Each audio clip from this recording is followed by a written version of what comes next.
Hey Bells, we are back with our May blog post, and this month we are focusing on envelope making. So with this particular design today, I'll be using the May subscription from Yayday, and you'll see me deciding which envelope liner I want to use in just a few minutes, and then I'll be using a piece of scrapbook paper. With your Yayday paper, each month when you get your scrapbook collection, you can print on 12 by 12 or 8.5 by 11. I'll be printing this design on 65-pound weighted cardstock so that the scrapbook paper that I use for the outside of the envelope has a little bit more weight to it. And this pop of color will become the inside so that my guests see that when they open the envelope. Just love how these print out. The next thing you'll want to do is head over to Cricut Design Space. Once you open Cricut Design Space, and I have a link below to the A7 envelope, you'll see the envelope template that you're going to use your Cricut to cut out, and then you'll see 3 different shapes. I use these shapes as an address label. You'll see why in a minute.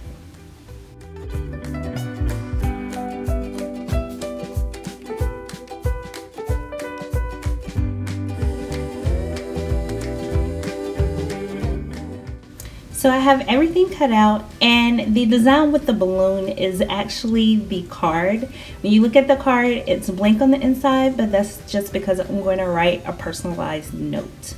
Again, this flower piece will be our envelope liner on the inside to give our envelope a little bit more of a pop of color.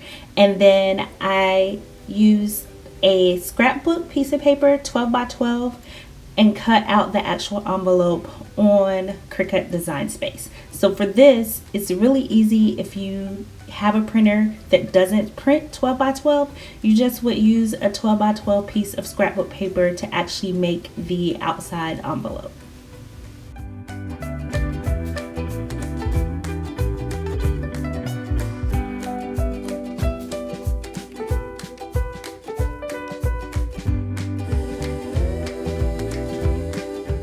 So let's talk about the pieces. We have the 12 by 12 envelope, which will become the outside envelope in this polka dot color.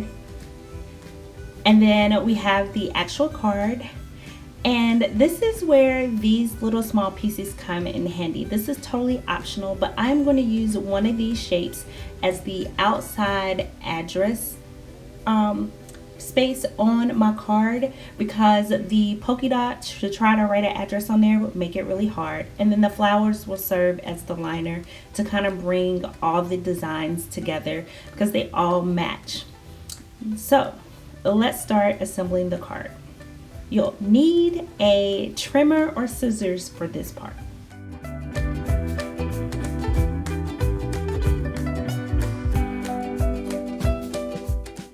So before I trim or cut anything, I lay out my outside envelope with the scrapbook side facing up that I do not want to be on the outside.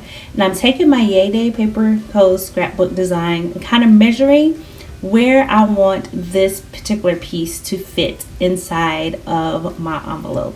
For this particular envelope, I'm just going to cut my scrapbook paper down so that it covers the whole inside of the envelope. When you're opening an envelope in a card, mainly people just see the top part, so you could totally just kind of cut it off in half.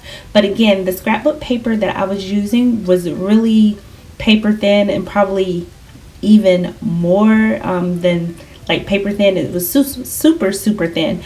So using that cardstock all the way through allowed me to have a little bit more weight on my envelope.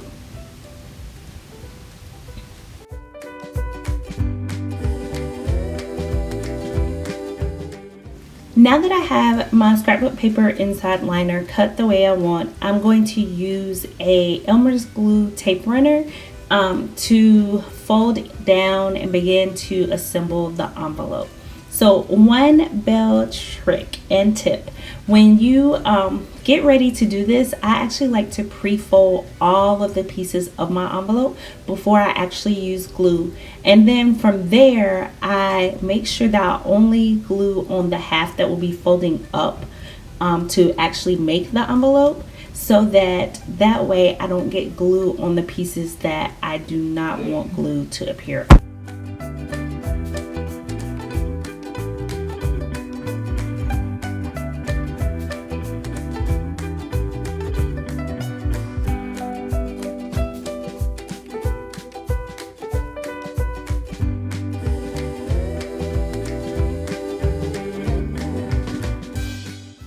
So the Cricut does a really great job with making sure that the score lines are very clear where you need to fold. Sometimes I like to use that bone folder just for extra security to make sure that everything is like I want it to be. And this part is referring to the tip that I was talking about earlier. Make sure that you put the glue on a part that you want to fold over to close out your envelope. That way it ensures that you don't get residue or tape or glue where you don't want it to be. And just like that, we have a perfect envelope ready for our card. So it just makes a great presentation all the way around.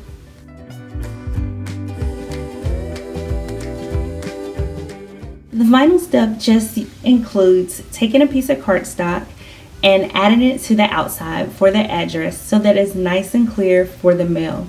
So don't forget to subscribe. I hope you enjoyed this video, and as always, make something fabulous.